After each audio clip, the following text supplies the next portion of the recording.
221, une autre vision de la télé.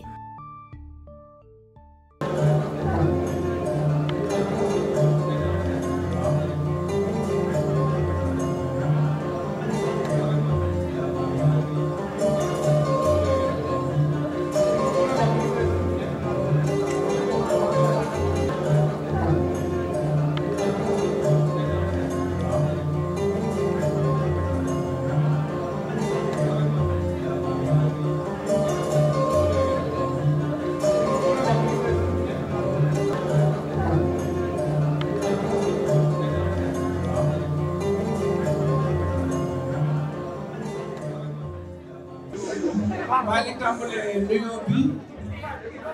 ci leader yi nga xam ne ñoo toog fii di ay góor yu mat sëkk di ay patriote yu gëm Sénégal yu gëm peuple Sénégal di ci def seen alal seen xam-xam seen doole ak seen jot guddi ak bëccëg maa ngi leen di nuyu. maa ngi nuyu militant yi fi daje yëpp góor ak jigéen mag ak ndaw maa ngi nuyu itam ñi nga xam ne dañ leen a invité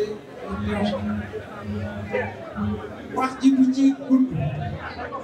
ñaari tomb rek ci laa bëgg a waxtaan tomb bu njëkk bi mooy dañu ne élection locale gox-goxam waaye jàpp naa ne war na noo fexe ba sunu mbokk yi nekk bitim réew te ñu naan leen diaspora ci français war nañu fexe ba ñooñu nekk ci xol luy def ci liggéey diaspora Sénégal suñu mbokk yi nga xam ne faj buumi gàcce dog buumi gàcce ñoo tax ñu dem bitim réew di fa teewoo guddi dem ba cëg ñooñu dañu leen a war a def ñu nekk ci xolu mbir mi ndax gën gaa néew dinañu dugal junni milliards ak juróomi téeméeri milliards ci suñu xaalis fii ci koom-koom at mu nekk kon ñooñu am nañu yatam fa ñu ne ay relation yu tax ñu mën a boole gox-goxaat ak gox-goxaat ya nekk ci réew yooyee ba ñu mën a am ay opération yoo xam ne dina amal njëriñ Sénégal kon jàpp naa ne donc njëkk bi mooy lu bàyyi xel bu baax a baax a baax diaspora li ci des mooy bu ñu falee maire naka la war a mel est-ce que maire dafa war a mel ni maire Benno Bokk Yaakaar yi nga xam ne jaay nañu ci suuf ay téeméeri junni hectare ci suufu Sénégal est-ce que maire noonu la war a mel est-ce que maire dafa war a mel ni ku ñu jox fonds de dotation nga détourné ko est-ce que maire dafa war a def suñ la joxee fonds de concours nga détourné ko defe naa ne ñun suñu taxawaay mooy fexe ba loolu nag nga nii parce que Sénégal li gën ci moom mooy télé bi fi nekk waaye nag bu fekk fa yegg war nañu fexe ba goxaat jël ko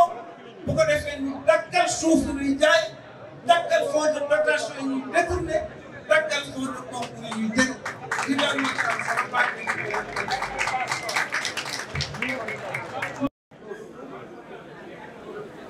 li ma bëgg a wax mooy si ñu àndee dañoo am objectif bu tax ñu ànd sinon kenn ku nekk da ngay demal sa bopp loolu nag bu amee kenn ku nekk da ngay am loo jàpp am loo fàtte waaye bu kenn bëggee jël yëpp bàyyi ñi ci des di sotti li ñu def tey mooy li gën a yomb fi ñu jëm mooy acte de naissance coalition bi li ci jafe nag bari na de il faut que ñun dirigeants yi ñu xam loolu waaye militants yi aussi ñu xam ko mooy ñu fexe ba localité bu nekk Sénégal ñu teg fa équipe boo xam ni li ñu bëgg coalition bi nekk une coalition gagnante danañ mën a am loolu buñ ko defee li ci gën a jafe nag mooy kenn ku nekk sumeeku ñu takk sa tubéy jigéen ñu takk seen séer ñu descendre sur le terrain loolu buñ ko defee yàlla mën nañu may li ñu bëgg ñu am ko parce que ñii fi toog dañu fas yéene ànd joxante loxo kenn ku nekk li nga mën nga def ko li nga mënul nga bàyyi ko sa morom mu def ko buñ ko defee yaakaar naa ni buñ ko defee li ñu bëgg pour suñu réew ñu ni dañu bëgg a wàllu sénégalais yi loolu rek moo mën a tax ñu wàllu sénégalais yi waaye bu ñu taxawalee tey coalition ëllëg ñu dem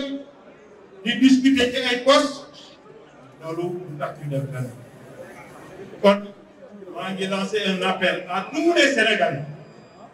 ñu ñëw fekk si ñu ndaxte lii ñuy def defaluñu ko suñu bopp Sénégal lañ ko defal kon ñu ngi ñaan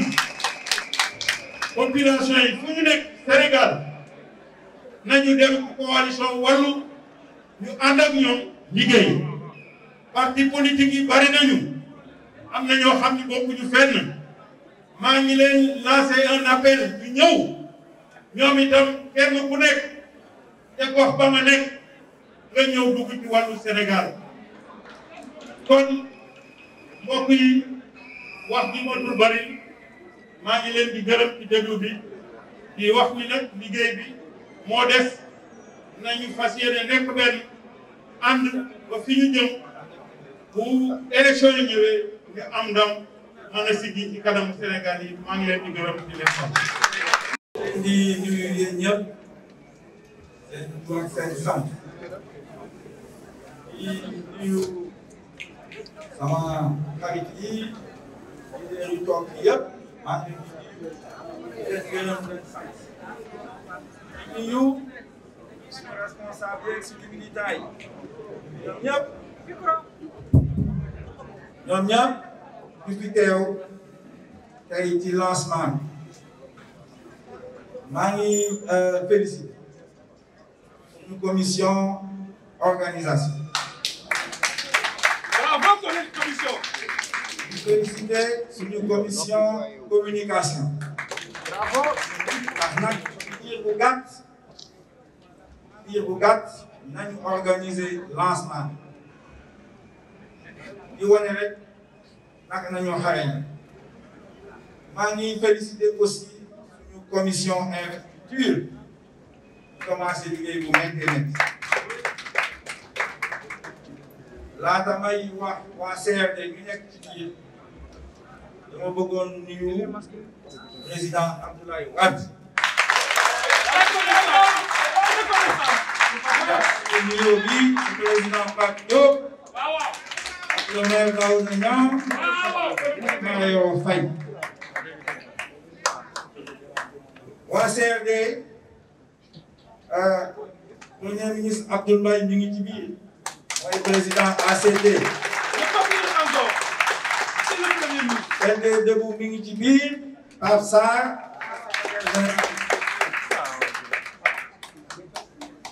Label Sénégal bu professeur Kidane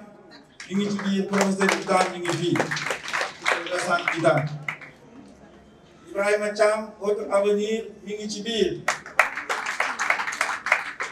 taxaw thème bu Ibrahima Fall tamit professeur Bouba Diop di ko coordonné mi ngi ci biir leneen ak leneen professeur Ibrahima Silla mi ngi ci biir CRD ak yi ñu wax ak yéen moom la ñu dalloo mouvement tekki parti de l'émergence citoyenne mi ngi ci biir di wax rek ne suñu coalition bi ba mu commencé ci biti dafa def benn délégation dem Touba dem ziare ji xalif général des Mourides dem ndokkale Mouride yëpp ci magal ne ko mu ñaanal ñu am na loolu mooy suñu première action bu ñu jógee ci loolu population bi ci boppam ñoo ñu tuddee grande coalition gis ñu toog fii gis suñuy responsable bi nga xam ne lii mooy grande coalition luñ ci yokk nag mooy wàllu Sénégal wàllu Sénégal moo tax ñu jóg wàllu Sénégal dafa laaj patriotisme wàllu Sénégal dafa laaj citoyenneté dafa laaj liggéey loolu yëpp mi ngi ci biir coalition ndax expérience ñàkk expérience gouvernance collectivité locale yi xam nañ ko yàgg nañ ci expérience mooy lan mooy da ngay jàng di dajale di avancer loolu mi ngi ci biir coalition compétence nag ñàkk loolu moo tax tey ñu tuddee suñu lancement bi l'expérience et la coalition et la compétence pardon au service d'une meilleure gouvernance des collectivités territoriales. ñu buggee am ndam comme ñu jàpp ñu maam ak waxoon soo leen di liggéeyal askan wi soo leen di liggéeyal Sénégal ngeen fàtte seen bopp jiital Sénégal jiital yàlla soo leen jiitalee yàlla ci boppam moo ci dugal loxoom te yàlla dugal loxoom tam ngeen di am ala kulli aal loolu mooy suñu devise incha allah rabbi dinañu fàtte suñu bopp danañu jubóo danañu ànd danañu def suñuy investiture parce que sëriñ bi ñaanal nañu foofu ci Touba Cheikh Mbacké ñaanal nañu incha allah rabbi ay écueils ay défis ay difficultés loolu yëpp mi ngi ci àddina mais on sera les surmonter taxawal suñu coalition incha allah rabbi et en janvier ñu daaneel Macky Sall asalaamaaleykum wa rahmatulah. lancement bi ñuy def tey le président Abdoulaye Wade mi ngi koy suivre en direct te xelam dal na le président Karim Wade mi ngi koy suivre en direct te xelam dal na bu ngeen gisee ma mën a wax tey ci parti démocratique sénégalais ca fa muy le doyen Daouda Niang maire de Rufisque rapporteur du collège des secrétaires généraux ànd ak yu mel ne le maire Lamine Thiam le président de groupe Cheikh Bara Dolly la présidente Waré Sarr ak l'ensemble des députés yu fi ne tey bu ma dee lim damay juum c'est parce que ñoom ñooñu tette ñooñu won yoon ba ñu mën a taxaw wax tey turu président mais également ci turu parti bi yëpp président Pape Diop président Mamadou Diop dëkk président Mamadou Lamine Diallo président docteur Lamine Ablaye Niang muy 5 entités yi mënoon naa ci boole le président ay membre du CRD parce que tolluwaayam la yàlla moo ko may ci réew mi mënuma lim ñëpp di leen jottali message du président Abdoulaye Wade muy wax ne moom xelam dal na ndax kenn werantewul ne le président Pape Diop frère am la waaye doomam jarbaatam la xaritam la confident am kon ñi ñu seqal coalition bi biñ ciy liggéey président am préoccupation yu mu amoon yoo xam ne ñun ñëpp xam nañ ne pour ñu satisfaire président Pape Diop mooy takk ndigam te nangul na ko ngeen xam ne kon loolu dalal na Ablaye Wade leneen li ci amaat mooy xam ngeen ne le président Mamadou Lamine Diallo digganteem ak président diggante bu tax bu rafet mu nekk suñu allié naturel boo xam ne ñoo bokk benn groupe parlementaire ca ba ñu dalee ànd ba léegi lu ñaaw mosul dox suñu diggante kon président dalal nga xelu président Abdoulaye Wade dalal nga xelu président Karim waaye dalal nga xelu PDS bu ma jàllee ci le président Abdoul Mbaye keroog ñu may yóbbante ci président Abdoulaye Wade bi ma ko waxee lan la ma Abdoulaye Wade wax dafa ne ma Abdoul Mbaye sama doom wallaay loolu te ku xam histoire xam ne le président Abdoul Mbaye doom la ci suñu kilifa ñun ñëpp muy le président Abdoulaye Wade leneen li ci amaat mooy ñii fi toog tey muy docteur Abdoulaye Niang nii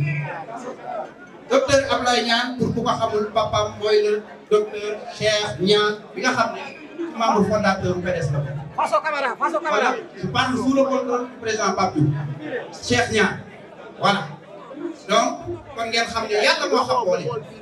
ñun ñii ànd ñoo war a ànd président Mamadou Diop Decroix damay bañ a def kenn moo tax may gëstu kenn baal ma ndax mbirum mbooloo yaakaar naa président Mamadou Diop Decroix ak PDS boole naan wala boole tuur ngeen may ma gërëm waa PDS ndax parti bu toll ne parti démocratique sénégalais ñu war ci tànn ay benn nit ñaari nit ñetti nit ñeenti nit ñeneen ñëpp nangu ko ci kenn ku nekk mënul def rôle bi ñuy def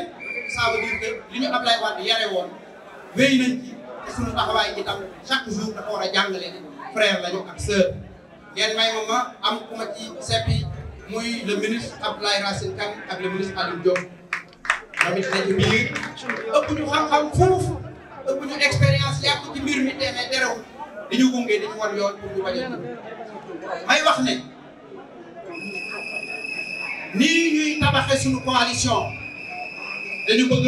base bi itam inspiré wu ci ndax valeur yi nga xam ne moo ñu may ñu mën a toog tey ngeen gis amul benn département ñu déggoo ci lépp dañu jiital générosité dañu jiital ànd nawle dañu jiital itam xam ne lu kenn mën ñaara ko ba dàq ni ko président Pape Diop waxee ku ne mën sa bopp waaye ngir mu yomb dañuy ñaan base yi ñu waxtaan ci sérénité ci ouverture ci générosité ci xam ne objectif bi benn la mooy daan Macky Sall ak waa gërëm donc bëgguma guddal parce que cérémonie bi xat na te salle bi bëri na ñoo xam ne xëy na dañu toogee jubul maa ngi jégalu bu fekkee ne am na lu ma fàtte ngeen baal ma ko mais jàpp naa ne fàttewuma dara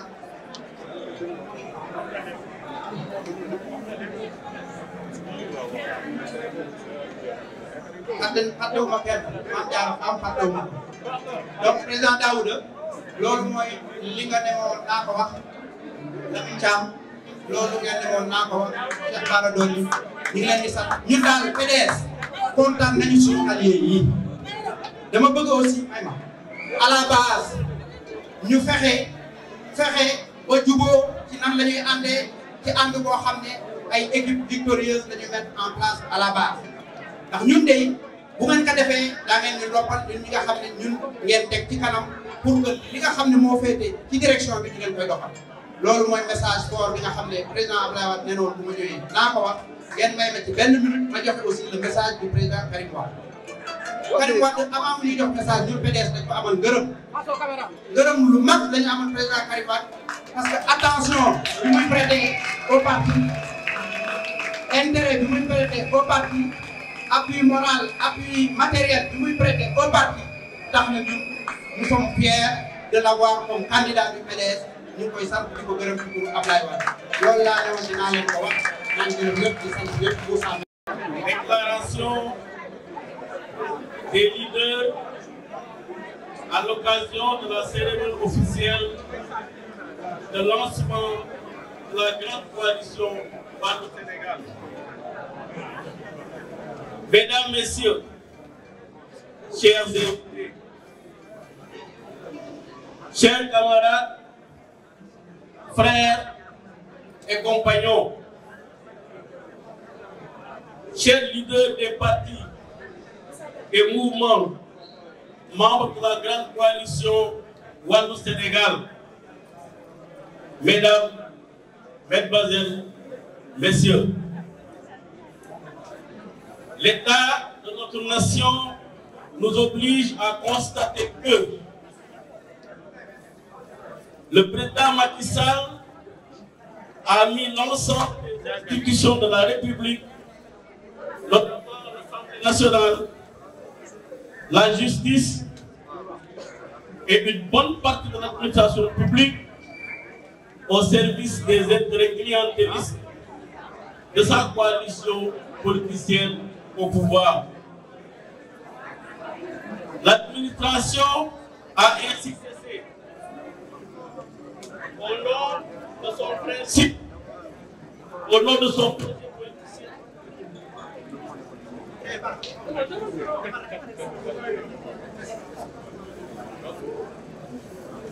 l'administration a ainsi cessé, au nom de son projet politicien, d'être au service des usagers, des citoyens, pour être soumise à la coalition au pouvoir par le recrutement et les instructions reçues. Le régime qu'il a mis en place a fait voter par l'Assemblée nationale des lois scélérates portant modification du code pénal, du code de procédure pénale et du code électoral. Donc l'objectif est de préparer la manipulation de la Constitution pour un troisième mandat. Empêcher ainsi l'alternative politique souhaitée par les populations. Souvenons-nous qu'avant elle, il y eut d'autres lois introduisant un système de parrainage violant les principes de base de toute démocratie. Elles ont été condamnées par la Cour de justice de la CEDEAO. Aussi, l'instauration d'un système présidentiel absolu, supprimant le poste de Premier ministre et enlevant à la représentation populaire le droit de sanctionner un mauvais gouvernement. C'est la raison pour laquelle, face aux difficultés qui assaillent notre pays et notre peuple, face aux grands risques de déflagration qui menacent l'équilibre de notre nation, des patriotes, forts de leur engagement et de leur expérience, ont retenu de regrouper leurs forces pour, premièrement, mettre fin aux souffrances du peuple sénégalais et à la gouvernance corrompue du régime. L'état de droit au Sénégal et les libertés démocratiques acquises de haute lutte sur plusieurs décennies afin de garantir la sécurité des citoyens et le libre exercice de nos droits individuels et collectifs. Cela nécessite, deuxièmement, la mise en place d'institutions fortes, notamment une justice indépendante et une Assemblée nationale représentative et souveraine. Cela réclame, troisièmement, la construction de l'une des forces politiques de l'opposition démocratique et d'encourager la synergie des moyens et des ressources afin d'assurer le contrôle effectif du processus électoral et garantir une expression libre,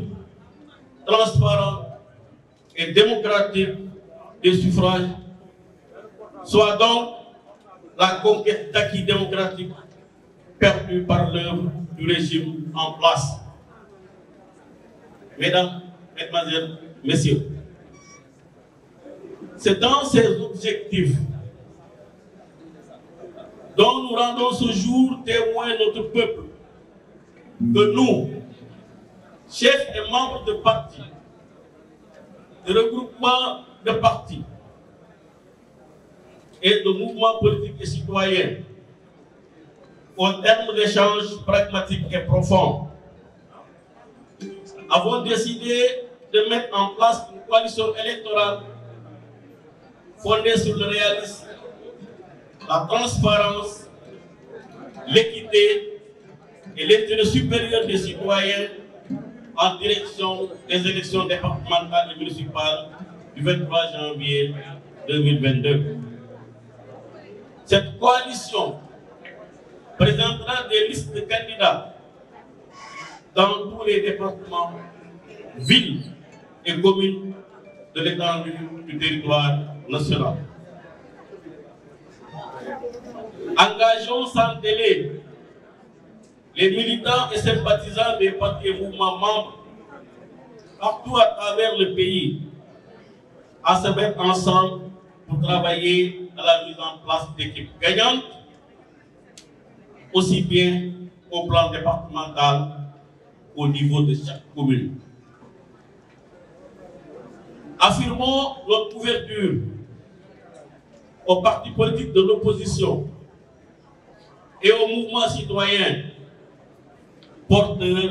d'enjeux communautaires. Dans ce cadre, la coalition encourage la création d'équipes qui œuvreront au rassemblement le plus large possible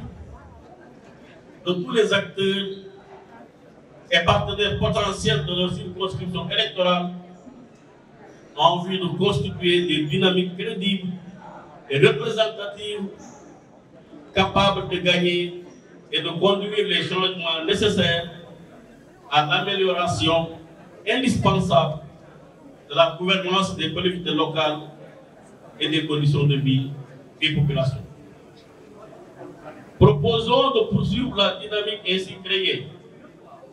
vers les élections législatives et l'élection présidentielle de 2024. À cet effet, la coalition retient de faire le bilan des bilans d'État pour à chaque fois ajuster sa stratégie. En particulier, dans la lutte pour la transparence du processus électoral et l'organisation d'élections fiables et ouvertes à tous les acteurs. Les rendez-vous électoraux futurs seront abordés dans le respect mutuel et dans la recherche de consensus entre les différentes composantes de la coalition. Au plan du fonctionnement, la coalition a mis en place un comité national de pilotage et défini ses règles de fonctionnement. Elle a mis en place plusieurs commissions de travail, parmi lesquelles une commission des investitures et des opérations électorales, une commission des finances, des moyens et de la logistique, une commission chargée de l'organisation et de la mobilisation, une commission sociale et juridique, une commission stratégie, contenu et programme. La coalition s'est dotée en outre d'un mécanisme clair, transparent, pragmatique et consensuel pour le choix des mandataires ainsi que la confection de ces listes à présenter aux élections départementales et municipales. Chers compatriotes, la grande coalition Wallou-Sénégal vous propose solennellement, à travers cette déclaration, l'expérience et la compétence. Vive le Sénégal, je vous remercie.